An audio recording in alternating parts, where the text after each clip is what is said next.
And of course, the phone, the mute button was on the mic because how else would it be? What I was saying was, I guess that Spectrum doesn't like it when I go live this late and or early, and they want to update while I'm live.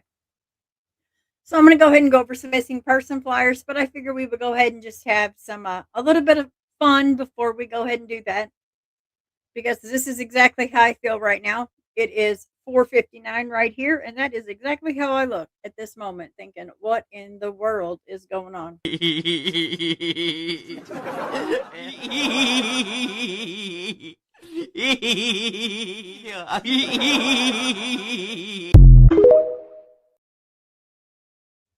I don't know if any of y'all have Spectrum, but I'll tell you what, if you do, you might want to change it over. Because it's always, always something with them.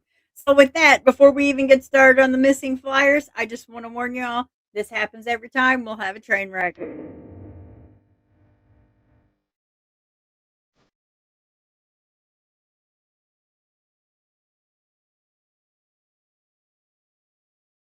Yep, that's kind of how it works over here, especially early in the morning. Okay, so what I'm going to do is I'm going to go ahead and head on over to Facebook because obviously it's going to let me share that. Imagine that, right? So as we go over to Facebook, and hopefully it will share. No promises because, like I said, today could be a train wreck, and I think that it definitely will. I see that I have one person left. I don't blame you guys. I would have left too. That was wild. But okay. So, as I'm going to go ahead and share these, I'm going to go ahead and go through the missing flyers. I will unlist the other two that I had planned out for the funny ones because obviously I'm just not meant to do that. So let me go ahead and add this if it will add. And of course, it probably will not because, it's early and, well, nothing wants to cooperate here. Come on, cooperate with me. hmm. All right, guys. I don't know. I don't know what's going on here. I have tried just about anything and everything. Any ideas?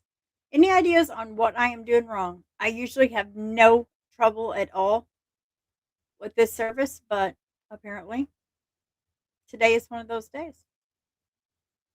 Hmm. Maybe if I take this off. There we go. Finally. All right, let's add to stage. Got it. Got it. Got it. Got it. With no help from you guys. Come on, I know you guys knew what I did and you didn't tell me. Hey, Sunny, thank you for doing it. I'm so happy to see you. Thank you for sticking by. I knew it was something simple. It was probably my error. It's probably not Spectrum. I'm going to blame Spectrum any damn way because that's just what I got to do. Okay, so we have Brianna. Oh my goodness, I'm glad we figured that out. So Brianna Arnago. Now, she's on February 12th, 2026 at approximately 3:30 p.m. SMU police were contacted by a family member who reported SMU student Brianna Arnago, age 21, had not met them as planned earlier in the afternoon. Now, Brianna was last seen around 12:30 p.m. on her campus on Harold Simmons Hall in Dallas, Texas. She did not attend her scheduled 1 o'clock p.m. class, and she was last seen wearing a white t shirt, blue sweatpants, and carrying a beige tote bag. Now, based on the available information, SMU police are actively working and trying to locate her. Now, they are treating this as a matter of concern. She's not one to not, she's just not one to be this, just kind of free and caring. She would definitely be at her classes. If you have any information about her, please reach out to SMU Police Department at 214-768-3388. We have Dornell Kendall. He is 12 years old. He has black hair, brown eyes. He's 4'9". Now, Constable Terry Albritton is asking for your help in locating a 12-year-old boy who left his home in Cypress, Texas this morning, February 12th, 2026. Now, Dornell Kendall was last seen on the 1900th block of Providence Shore Way at 9 a.m. He was last seen wearing a blue shirt and gray sweatpants. Anyone with information regarding his whereabouts of this missing person is encouraged to contact here we go with my stuttering, the Precinct 5 Constable's Office at 281-463-6666. Let me check chat. Make sure you guys are good. It looks like thank you, Sonny, for sticking around. I do apologize, guys. If you're over on the mobile side, you can zoom in. I just figured that out today. You absolutely can zoom in and see the flyer. I did not realize that before, but yes, you absolutely can. And guys, thank you for sticking with me, Sonny. It looks like you're the only one with me today, and that's fine. I can't. I appreciate you super, super, super much. Thank you, guys. If you want to chat, you're more than feel free to more than chat all you want to. I'm sorry about the prior one. I can't believe that it went that far. That it did mess up. But let's continue on. So we have Rochelle Wynn. Rochelle Wynn has medical concerns. She's 58 years old. She has gray hair. She has blue gray eyes. She's 5'10", and she weighs around 130 to 140 pounds. The Pennsylvania State Police in Uniontown is asking for help for this 15-year-old woman, Rochelle Wynn. Now she's been missing and considered endangered. She was last caught on video in Collinsville City, Pennsylvania on February 7th, 2026 at 8:44 p.m. Her cell phone data placed her in Pennsylvania the next day at around 7:05 p.m. Now, there was also a reported sighting at the Anchor Inn in Addison, Pennsylvania. Later the same day, she may have been traveling south towards Georgia and is believed to have serious medical issues. Now, Rochelle was last seen wearing a black coat with red ribbons, and she is known to wear yoga pants. She may be wearing a pink and purple jacket, and if anyone has any information about her, please contact the Pennsylvania State Police Department at 724-439-7111. Now Jason has been located safe, thank goodness. He really worried me with his medical concerns, but he has been located safe, thank goodness. We have Courtney Lee Roper. Now 17-year-old Courtney Lee Roper was last spotted in Lovell, Wyoming at February 11th, 2026. Now, her family says that she has bipolar disorder and is currently in a manic state, which is very, very dangerous. And she could possibly be suicidal. She was driving a red Buick with black front bumper. Now, Wyoming 9 county plates. I guess in Wyoming they kind of name them by just one digit. I'm not sure. She was last seen wearing gray Nike sweats and a camo sweatshirt. Anyone with any information about her whereabouts, or if you think you see that car, please contact 307-548-2212. She was located safe, and we have located safe. Let me come back over here and remove this one. And I'm not sure, guys, if this will actually play. I did kind of want to make sure that you guys could see what I was talking about earlier about the young woman that didn't even know that she was kidnapped. And that is kind of our hope throughout all of this, is that somewhere, somehow, there could be a child out there that's kidnapped and not even realize that she was kidnapped. So let's see if I can figure that out real quick. You'll see a little bit of dead air, but not a lot.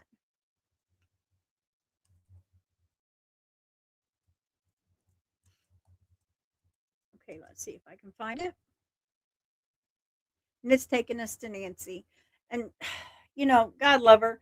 I know that it's all over the news, but, there's a lot of missing people. I'm really surprised that I actually found the other one, to be completely honest, because all the news really has up here is Nancy, which she needs to be out there, but there are so many, so many. Okay, guys, so I guess I'm just going to continue on with what I have on here because I can't find it now. All right, so Milliam was found safe. That's happy news. Marlon located safe. Thank goodness we had spoken of him today. Kimberly located safe. I know that there is another foundation. Let's try Stolen Spirits. I know they are so appreciative whenever we can get out there and get their flyers out there too.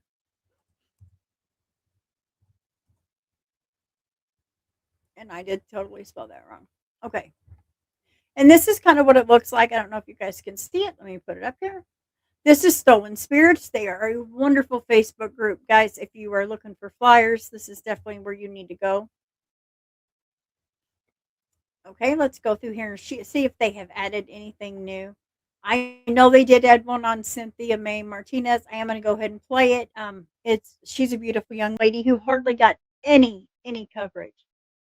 Guys, Bright blue.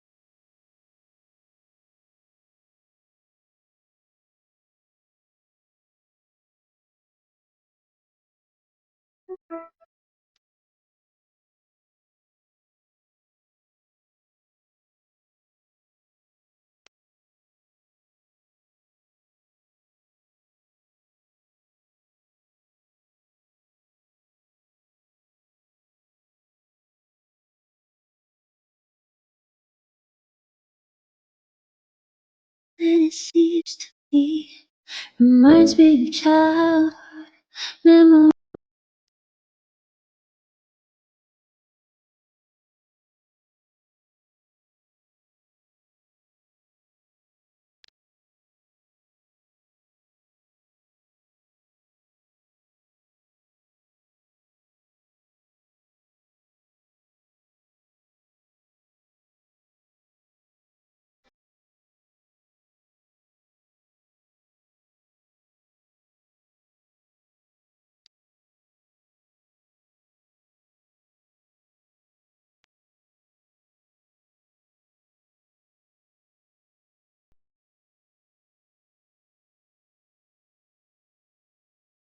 isn't she just gorgeous? And you know, if you really look her name up, you will absolutely find just hardly anything at all. I did find an article about the lady that I was talking about, and it's so heartbreaking. But I would like to play this for you guys. I wish I could find more in this, and maybe give me just a second. Maybe if I could go on down, it may actually show their interview. Here we go. Here we go. All right, guys, let me do it this way. Bear with me. We're going to kind of work together this way because this is where the mom actually gets arrested, which is it's wild to me that this little girl's been missing all this time, and she said she's always felt like she never belonged.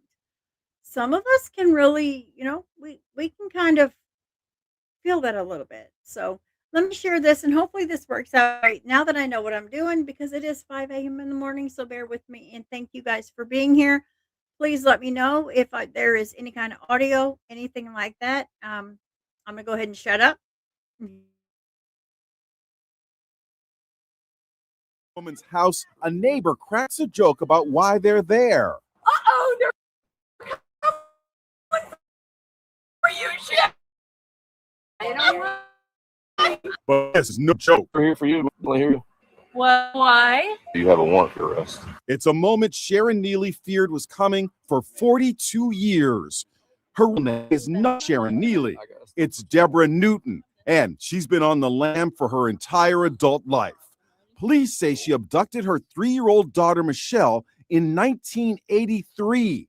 This is Michelle today. Did you see the video of your mom's arrest? That was heartbreaking. That's my mom. I don't think anybody wants to see their mom put in handcuffs, and I'd prefer not to have to watch it again. The search for little Michelle was a big news story back then. Flyers were mailed to 53 million homes, and the FBI listed her mother at number 8 on the agency's parental abductions most wanted list. As recently as last year, the National Center for Missing and Exploited Children created this age progression poster of how Michelle might look as an adult. For all these years, Michelle's family in Louisville, Kentucky never gave up hope that they would find Michelle. Every Christmas, they would put gifts under the tree.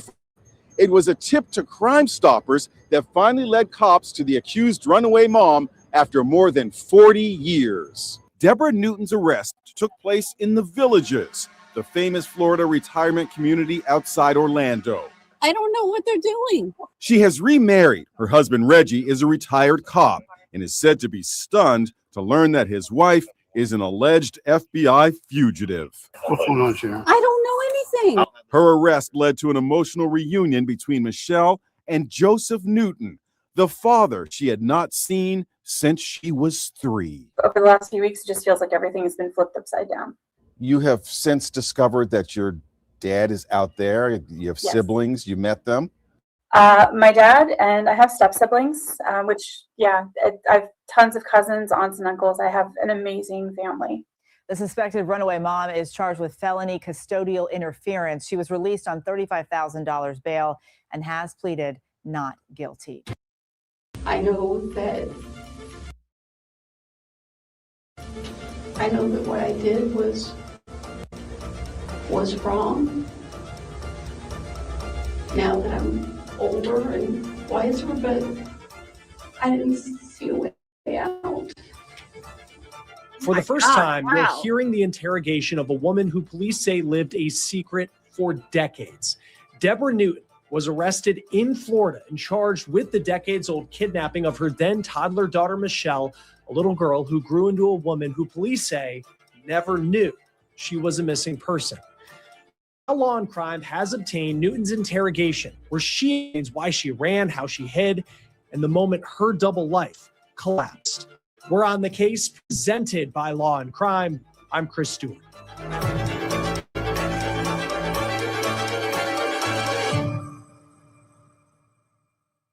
Well, you are about to hear a secret told loud for the very first time. And this is a secret we're talking about that lasted a lifetime. Now, we previously talked about the case of Deborah Newton. She was arrested just a few weeks ago in Florida, and she's accused of kidnapping her own toddler daughter and vanishing decades ago. That little girl became a missing persons poster. Now, that little girl's dad never stops. And there's Deborah, she lived a full life under a new name, Sharon, and her daughter was right beside her. And her daughter didn't know a massive manhunt had once existed for them. Now, we brought you the arrest. We have the interrogation, just came in. And this is the first time they're actually hearing Newton's voice, her version of events and the moment that the world that built finally started to unravel. I want you to take a listen to this, where you hear the weight of everything hit her. The detectives have just told her that they believe that they have confirmed her real identity. And when I saw that name on the folder, it was just like so much like a knife going through me to see that last name.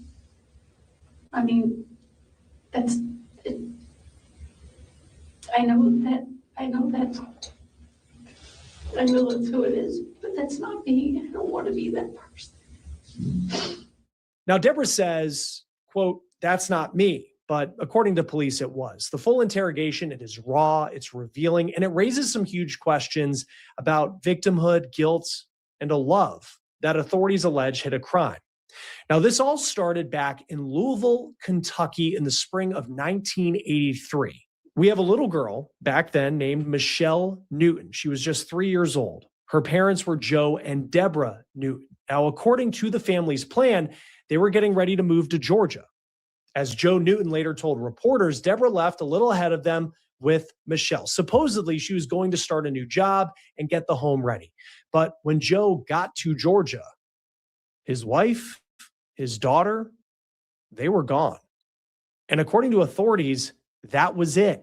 Mom and daughter vanished. There was reportedly one final vague phone call sometime in 1984 or 1985, but since then, silence. And from that moment on, their paths couldn't have been more different. You have one reality, the one that existed in Kentucky. Michelle Newton became a photo on a missing child flyer, a cold case. Her dad, Joe, telling local news that he searched for decades. A warrant was issued for Deborah Newton's arrest for custodial interference. At one point, the FBI even listed her among its most wanted for parental kidnapping. Now, the years of searching, they stretched on. The case, it grew so cold that, according to court records, it was dismissed in the year 2000 because prosecutors couldn't find Joe Newton. In 2005, Michelle was removed from the National Missing Child databases. So to the outside world, it seemed like this trail, it had gone completely dark, and it seemed like it had gone dark for good. But in another reality, one police say was carefully constructed, life went on. According to the Jefferson County Sheriff's Office, Deborah Newton, now going by the name Sharon, and her daughter, who was going by a different name, they were building a life. They moved from Georgia to Florida, then to Pennsylvania, then they were back in Florida. They put down roots, they got jobs, got married, they became part of a community. For over 4 decades, they lived this life with Michelle, now a woman in her 40s. And it is amazing to think of this. She had no idea she was a missing person. She had no idea that there were once flyers with her childhood picture on them and that it was her. So how did these two realities finally collide? The break came from a persistent family member. The sheriff's office says that in 2016, a relative asked detectives to just take another look, and the case was reopened. Then this past November, a crucial tip came in. Someone in Florida thought they recognized a woman named Sharon from that decades-old flyer for Deborah Newton. So the U.S. Marshals then enter the picture. A task force detective ran the comparison, and authorities confirmed it was a match. So to be certain, they collected DNA from Deborah's sister who lived in Kentucky. Investigators say it came back as a match to the woman living in Florida. And that is what led police to a quiet neighborhood in the Villages, Florida, in late November. They had a warrant, they had the confirmation, and they just had to make an arrest. Now, this is the body cam footage from that day, the moment the life that she knew as Sharon came to an end. Well, we're here for you, ma'am. Definitely here for you. Whoa, why? We're waiting on the detective to get here, but we have, with all the information that we do have, you have a warrant for your arrest. That is an arrest 42 years in the making. But that moment was just the beginning of the revelations, because after this, Deborah Newton would be taken to an interrogation room. And now, for the first time, she would have to tell her side of the story. The interrogation footage begins not with some dramatic questioning, but with some disorientation. Deborah Newton, still Sharon, in her mind, is brought into this room. She's handcuffed. And for the first 45 minutes of the tape that we have, there is very little dialogue. She is left alone for long periods, repeatedly saying that she's claustrophobic, that she needs to use the bathroom, that she just wants to go home. It's the mundane, agonizing reality of being processed. A detective finally enters to get just basic information. Now, this detective, he is gentle, he's almost apologetic, and he asks for her daughter's name and birthday. And notice how he navigates this. Your daughter, Amanda, was her middle name Marie? Yes? Okay. Do you know a date of birth? You mean as Michelle? Yes, so we can identify her and find her, yes, ma'am. Then you would want to look under, I can give you her phone number. Okay. She's, did I talk to you at the house? No, ma'am, that wasn't me. Like I said, that was Detective Escobar. Okay. He's a little shorter than I am. She's in Pennsylvania. I mean, I was talking to Mr. Reggie, and he said, husband, Joe, this is legal name Joseph? Jose. Jose. Avanto. You know his middle name? Or does he have one?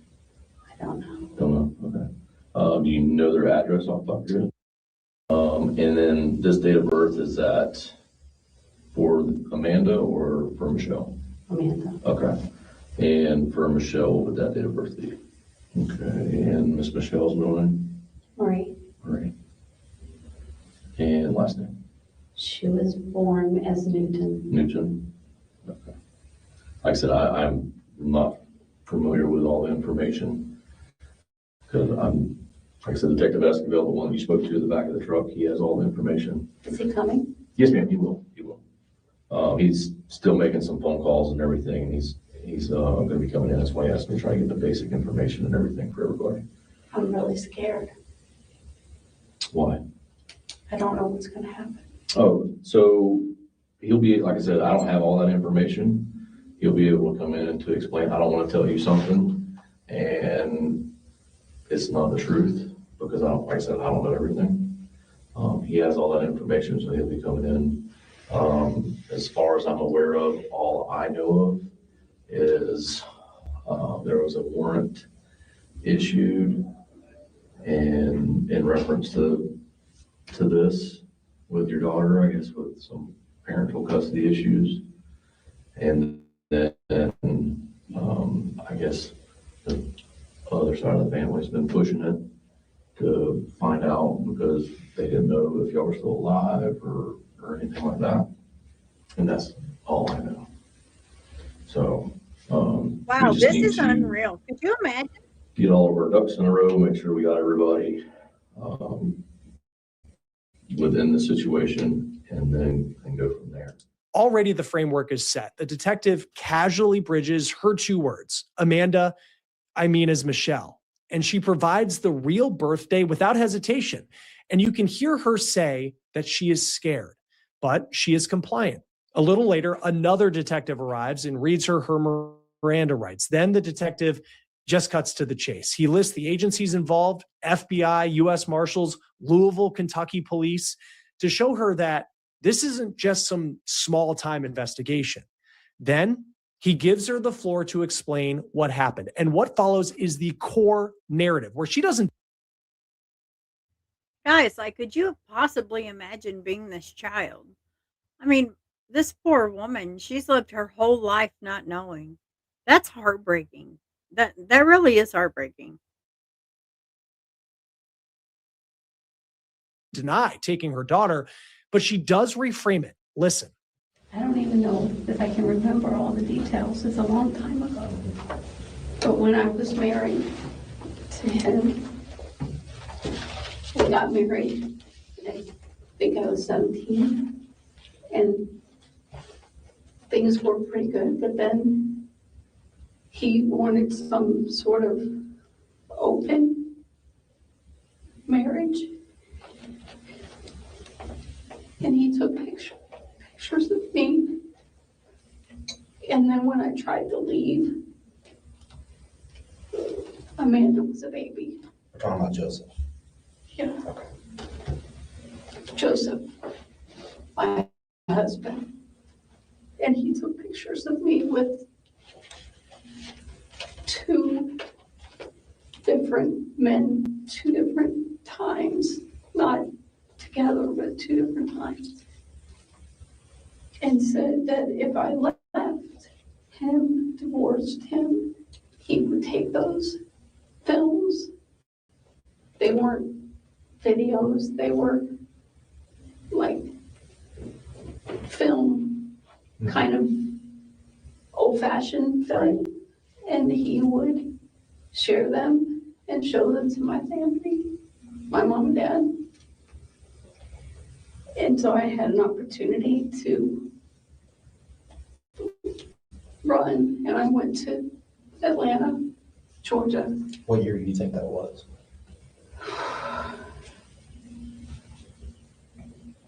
1983, I think.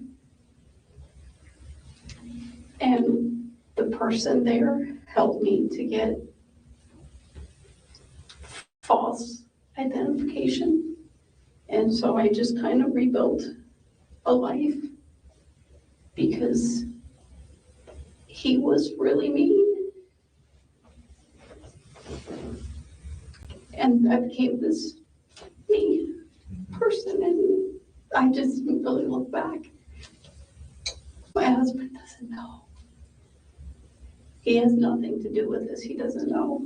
My daughter doesn't know. I think they probably both have suspected things in my life, like why I didn't get a driver's license in the state of Florida.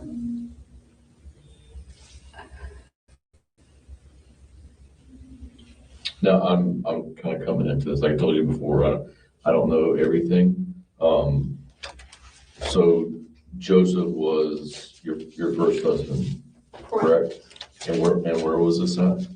Where did y'all originally live? In Kentucky. In Kentucky. Do you remember the city of Kentucky? It was in Louisville. Louisville? Okay. Okay. Sorry, I didn't mean to interrupt. I'm kind of trying to get all the information. I never spoke to him again. And when I was kind of going through the process, he said that I couldn't leave him. Okay. What process? Like divorce or? I wanted to get a divorce because I didn't want to be that kind of person. But I can still remember the two men. I can still remember their names. I can still remember that. But he took pictures. How did you leave Kentucky? Like under like a false pretense, or did you? No, I told them I was going to a job in Georgia. I don't know if it was Atlanta or somewhere around Atlanta. I don't remember, but I think it was Atlanta. It was with the trucking company. And then I was going to go down there to work, and he was okay with that. My parents weren't real happy, but he was okay with that. And when I got there, I knew that that's how I was going to get away. How long were you there for? I don't think it was a whole year. Now, the person who helped you kind of create a new identity, did you immediately switch over to Sharon, or were you somebody else before, or the name that you used before, was it Sharon? I'm not sure if I understand. So when you created your new identity, was now the name that you went to was Sharon? Okay, there's not another name you used throughout the years. Mhm. Where did you go after Georgia? Florida, Okay, where at in Florida? Tampa. Okay. Tell me about that. Like, what you left Georgia and you went to Tampa. I got a little efficiency type apartment. I don't even remember how I got it because, well, I had identification and driver's license, but I got a driver's license with fake information that I had from the state of Florida. But then I got a job at a daycare center. And I think during that time, the social security number that I was using was not the social security number that I have today.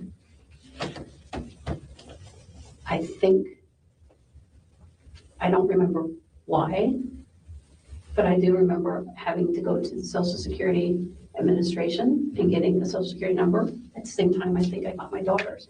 And it was easily done because back then you didn't have to have that number when you were born. But for whatever reason, I seem to remember having a reason to change the social security number when I was working at the daycare center. And this is the social you use now? That's the one I got through the Social Security Department. That's the one you use now? Correct. So she's laid out her core claim. She says that she was a victim, fleeing a blackmailing husband, Joseph, who she says wanted her to be in an open marriage and would not let her leave him. Now the detective starts drilling down into the practical details of her hidden life, the nuts and bolts of how you disappear for 40 years. He walks her through her moves, her jobs, and crucially, how she managed things for her daughter. Now he asks her to account for her whereabouts over the years. And in doing so, the reality of this massive alleged sustained deception becomes overwhelming. It's the one you use now? Correct. Okay, the 004 at the end, 593. Okay, yeah, that was issued in 83. So you came down to Tampa. Were you married? Were you single? Were you? Okay. You lived in a low efficiency and you worked at a daycare. How'd you meet Michael? Michael? You were married to a Michael Brookover? No. Okay. You were not married to him? No, not Michael. I was married to a Wayne. Wayne. Michael was Wayne's brother, who is deceased. Okay. Michael. Wayne, my ex-husband, is still alive. Okay. What's Michael's last name and what's Wayne's last name? Brookover. Brookover. Yeah. Can you spell it?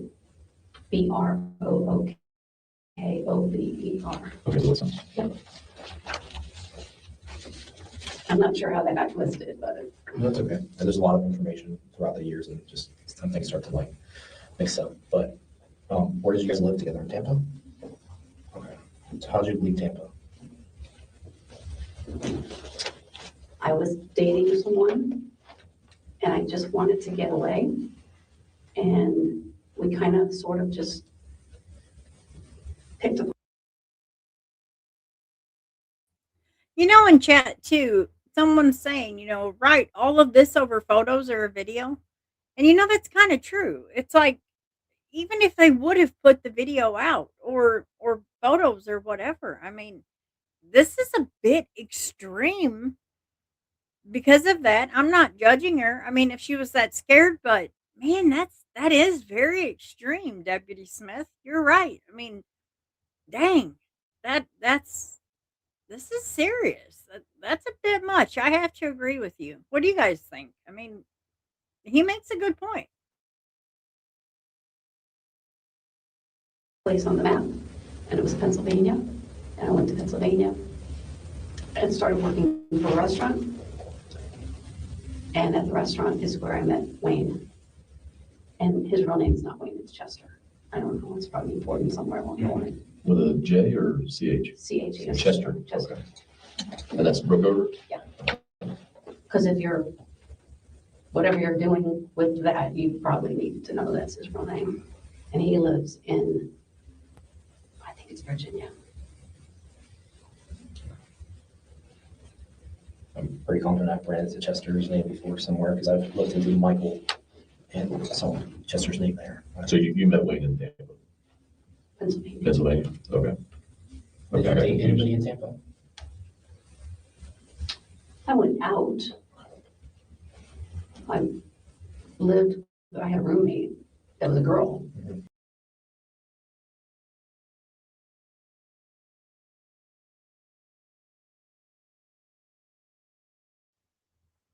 So she pretty much goes on and on and on about that, but I kind of want to show you the rest of it because oh, sorry.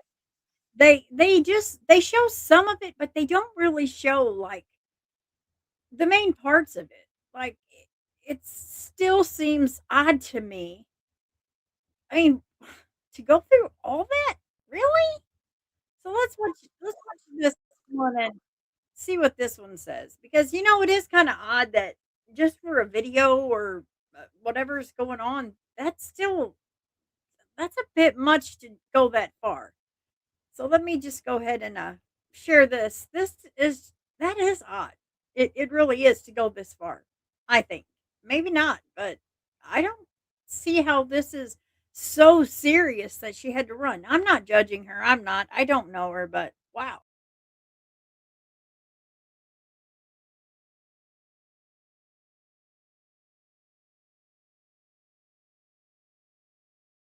Daughter in the middle of a custody case. Right? So she gets away with it for an extended period of time, has lived a whole new life. And then as she's standing outside with her neighbor, chuckling away and having a grand old time, the cops show up. How you doing, Miss Sharon? Good, how are you? Pretty good. Uh-oh, they're coming for you, Sharon. They don't want me. They want Reggie. What's up?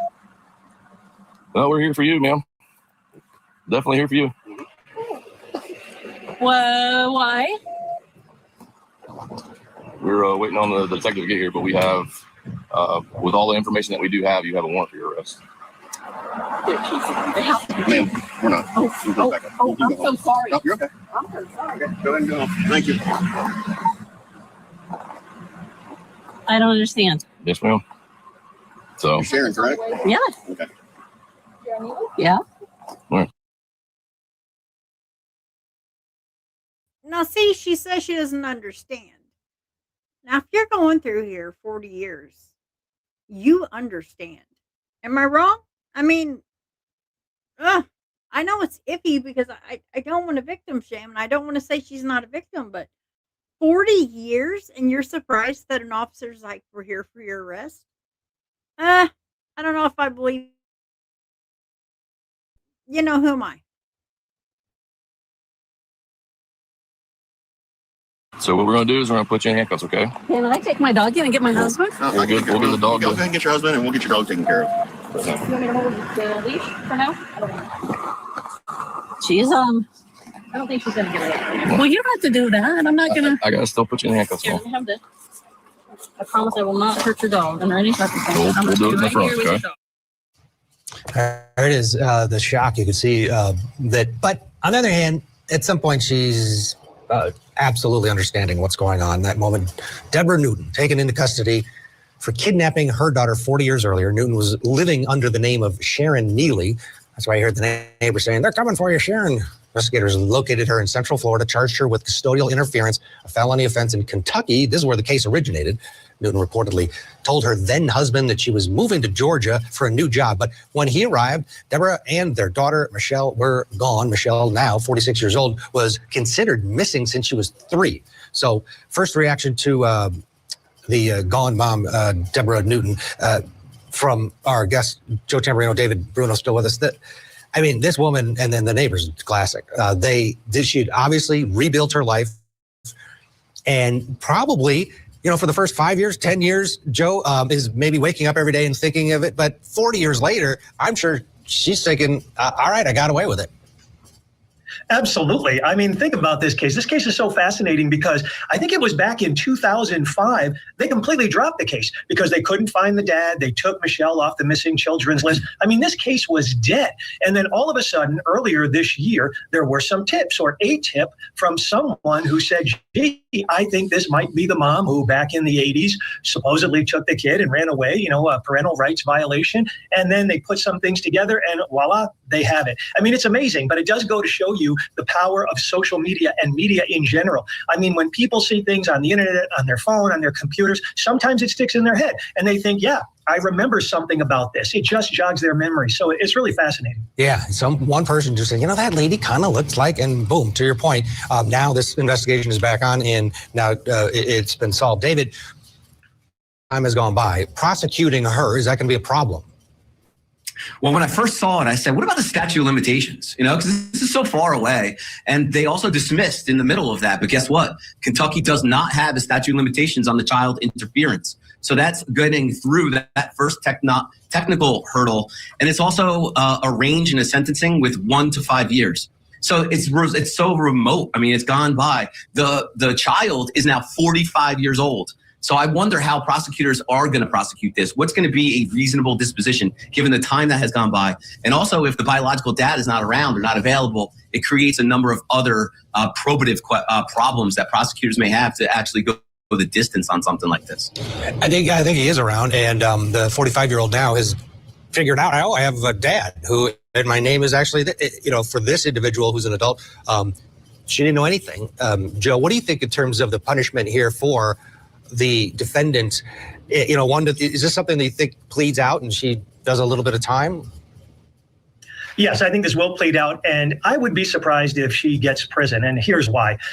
For all that we know, yes, she shouldn't have taken her child and avoided the father, but we don't know why she went. I mean, I would imagine in her defense, who knows, there's going to be something that she had to leave. Maybe it was an abusive situation. Who knows what the defense could be. But if what we find out through the litigation of this case is that her child lived a good life, that she provided for her, that she was a good mother other than doing this act, and everything was pretty normal for the past 40 years, I think it would be quite difficult for a judge to say, okay, I'm putting you in prison for 3, 4, or 5 years. So I think a case like this is ripe to be worked out, and I would be surprised if she got prison. So, David, to that point, will the 45-year-old be interviewed to find out that her life, in terms of how, to Joe's point, how she was treated, how, et cetera, et cetera?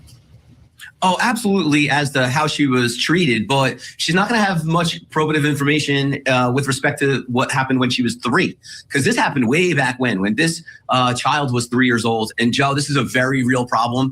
So there is a level of deterrence that's necessary here to show that this is not how you handle your custody disputes. You go to court, you deal with it. If it's a divorce, you negotiate and resolve custody. This is not the way. And this is a very real problem, unfortunately, in some of these custody disputes.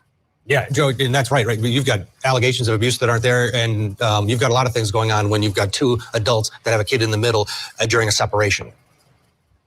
Oh, absolutely. But, on the other hand, I'm just going to be devil's advocate here. It will be relevant how Michelle was raised for what her life was for the last 40 years. There's just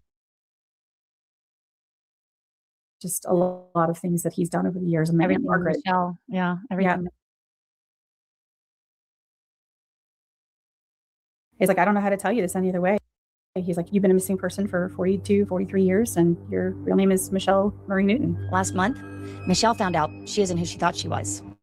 She's been missing since she was 3 years old and grew up feeling like there was more to her story. One of my relatives was like, I'm in a milk carton somewhere. Uh-oh, they're coming for you, Sharon. They don't want me.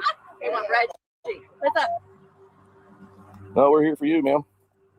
Definitely here for you. With all the information that we do have, you have a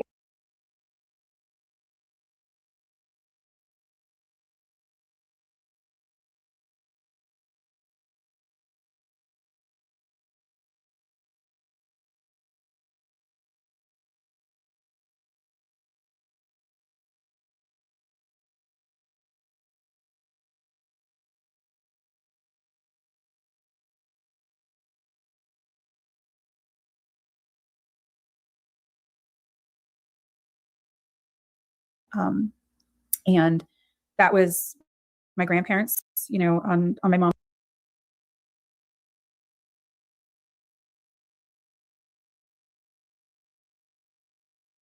He's like, I don't know how to tell you this any other way. He's like, you've been a missing person for 42, 43 years, and your real name is Michelle Marie Newton. Last month, Michelle found out she isn't who she thought she was.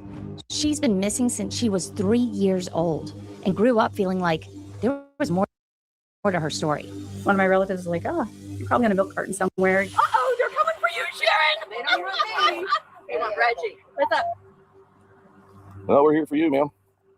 Definitely here for you. With all the information that we do have, you have a warrant for your arrest. They're teasing. They have to. Ma'am, we're not. You go back up. If you're ever going to publish.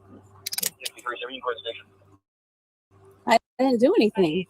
I always known she's been carrying something pretty heavy. I could tell. In one afternoon, she found out her mom was hiding her dad was not her real dad, and that she had a huge family.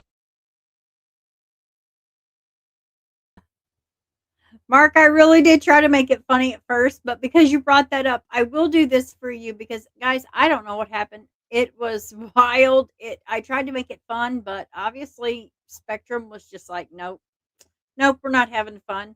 So I will show you. I think that pug is so funny. So we're going to go ahead and play this. Not that this isn't fun, that this is funny here, but for Mark, I want to go ahead and play this. Good boy, almost done.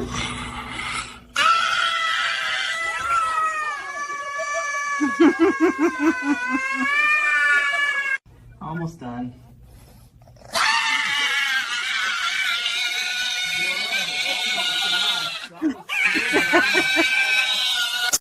Be brave, it's just a vaccine.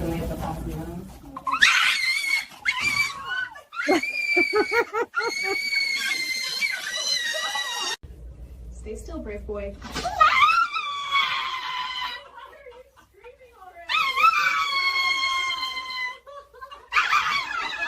Okay, just a quick vaccine.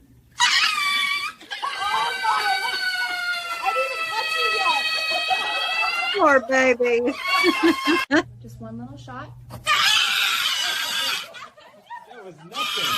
You okay, buddy? All done. You're so good. They're so vocal. Why are you screaming already? I'm so dramatic.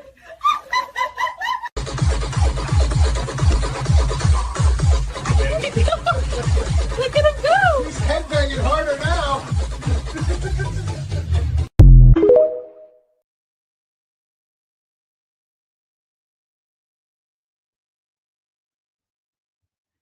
Okay, guys, I'm sorry. I didn't mean to make this funny. This is absolutely heartbreaking that this woman had to go through this. And I could not possibly imagine living my whole life not knowing who I am. But Mark had missed that. And it's, I wanted to make this fun. And guys, I'm so sorry that the other one just did not work out. Spectrum decided, hey, we're just going to update right about that time. But I promise, I will end with a few funnies. But I'm so glad to see you, Mark. I'm glad you got to see that. Yeah, animals are just so, so funny. You just got to love them. You have to. Family that loved her. I mean, it was a shock not a shock. It was like, oh, now it all finally makes sense. I'm Ann Emerson, an investigative reporter with more than 30 years of experience, and I've covered a lot of missing person stories. But this one left me speechless. I had to hear from Michelle Newton. I'm stepping into speaking my truth. Michelle, take me through where this journey started for you. Tell me about what life was like growing up a little bit for you. I mean, I think I've had a normal life by most accounts. You know, I've had a lot of great opportunities and things that kids get to do. I mean, you know, dance lessons and music and, you know, friends. We moved around a lot. And then we finally kind of landed where I live now. And that's where I've been for 30 plus years, almost 40 years. Yeah. It's tough to, I don't know. I'm not sure. It's a hard one. Like I think, like I said, by all accounts, I think I've had a pretty normal, decent life. I mean, yeah, my mom did remarry and I know that man is my dad and he's been the person in my life. They're no longer together and she's, you know, currently remarried. I have a great relationship with her husband now. They're all good people. I've been surrounded by great friends. I have a good support system. How did your mom talk to you when you were growing up as far as like what life was all about? Could you tell me a little bit about how she kind of described her family life and how you came to be and a little bit of that, like what your story was in your head growing up? All the stories that I had were probably self-created. We didn't talk about it. To my knowledge, I was the only child of an only child. And that was as far as that conversation really went. So I would ask questions relentlessly. You did. The older I got, the more I started digging. And of course, when you're looking for all the wrong information, you're not going to find anything. Yeah, it's always been that hands-off subject. And it was always something that I could tell was sensitive. So I steered clear of it until I had a family of my own. And then I started really, really digging. So you know, my mom used to do that. She came from a pretty unhappy background, my mom, like when she was little, and she loved her mom to bits and pieces. Not so much dad, but she grew up very, very poor during the Depression. And I don't think she liked to talk about it because there was all sorts of things that she didn't want to tell me, I guess. So I know what that feeling's like because I mean, this is what I do for a living now. So all I do is like pepper people with questions. Like, what are you talking about? Why did that happen? What happened? What happened? And so I get it because when I was little, I would ask these questions and all of a sudden we're talking about going to the grocery store and buying, you know, dinner or something. And I'd be like, how did we get here when I was just asking you what happened to my grandmother? Was it like that? Was it like she was constantly, your mom was kind of going in a different direction when you were little? No, I think it was just very cut and dry answers and it was shut down. I mean, you're not going to keep digging if you think people are no longer alive or if you think that there is no one, you know, so I wouldn't know to ask about cousins and family if I didn't think they existed, you know. And so that was the story was that you were an only child, she was an only child, and there's just nobody for you to look for. Yeah. Yep. And why didn't you take that as, okay, like, why are we here right now? Like, why didn't that just stick with you? And you're like, all right, if I'm the only child, you're an only child, like, I'll let it go. I think, you know, over the years, there's little blips and pieces, especially when I was much younger and we were living in Florida. And there were parts where like, I go back to old projects that I did as a kid, you know, writing in school about my family tree. And there were other things written there. And I'm like, well, that doesn't make sense.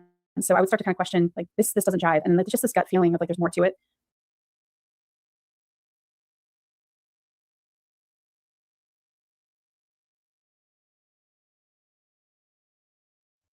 Guys, I don't want to play her whole video with her because it kind of ruins it for her. And I want you guys to go over there and give her that view. She did a fantastic job. That is a great woman. She does really good at interviewing. But I will play the few funnies that I did promise. I apologize for the other. I don't know what happened except for Spectrum. I will definitely be calling them tomorrow. But I will play a few funnies before we end. Just a few funnies. You really do that? I ain't did nothing. He just lying. I said you rub your butthole on my headrest. Please. You do. You lift your tail up. Oh, you lying. No, you lift your tail up and you rub your butthole on the headrest. I can't do that. No, you're not supposed to do that. I can. You're not supposed yes, to. Yes, I can. No, you're not supposed to do that. I'm sorry. You're not. Sorry. Cats in the cradle and the silver spoon. Little boy blue and the man in the moon. When you're coming home, son, I don't know when, but we'll get together then, Dad. Donkey! You know who I am. I've been living here for 16 months. No, you've been living here for 60. 60 months. And I said, Bob, when I grow up to be big, you're gonna know something. And I hope you told him. And I said, Bob. What? It's either Dad taking a boat and whooping you, or I'm gonna tell him that you did the F word. Okay. And you said a bad word, and you've been mean to me. Uh-oh. And you pushed me off the hill at the courthouse. She's serious, guys. Hey, and then I said, I'm going to tell him that when I was jumping on the couch, you took one of my leg and you tripped me over. Mm. How does that sound? And one time I did it to him, and I said, "Oh yeah." I said, "You'll sure remember that." Mm-hmm. Because when I grow up, you'll know nothing about me. Boom. Oh, she's got attitude, don't she? Love him. I said, "Listen, you have too much words coming out of your mouth. If you don't hush, then I'm going to smack your mouth." Oh. Bust him Oh, down no. one good time and he'll hush. And I told Bob, "Listen, you're a 1-year-old boy, and first of all, you are mean." Okay. And I said, "You don't even love me. You love Kimball, Oakland, Owen." They're going to have their hands I full said, with this one. "You don't even play with me that much. You play with Kimball, Oakland, and Owen. That's all you play with. You just play with my friends. I just got deeper, didn't it? When you think, when he brings something cool, you say, 'Oh, that's cool.' And I say, 'It's not cool to you.' And I said, Oh, "You my just goodness. love me. You play with Oh, other my. kids." And when he gave me his drink, and I said, "I'm about to pour it because I took the lid off." I took the lid off it. Oh, she's something. He said, "I just gave you my drink to hold it." Because Paul's over there taking so much space over. I said, "Bub, are you blind? You can put your cup wherever you want to put it. Listen. Listen. You know where you can put it? Where? At your personality. That's what you need to put it." Right, no personality. All right, guys. Oh, she's a wild one. She's a mess. They're going to have her hands full with her. All right, guys. Thank you so much for joining me. I'm sorry that the first one was a fluke. She might be a lawyer, Mike or Mark. You know what? She may be because she sure can't argue.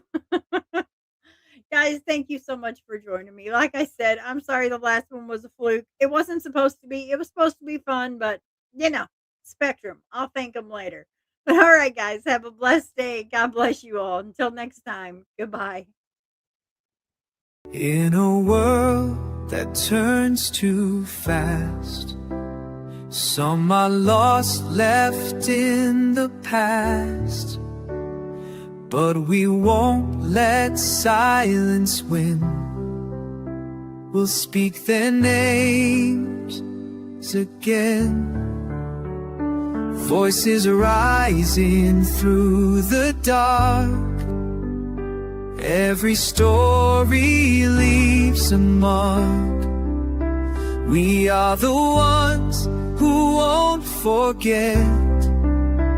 The fight for truth is not done yet. We shine the light, we raise the call. For the missing, the broken, we stand tall. For justice, for healing.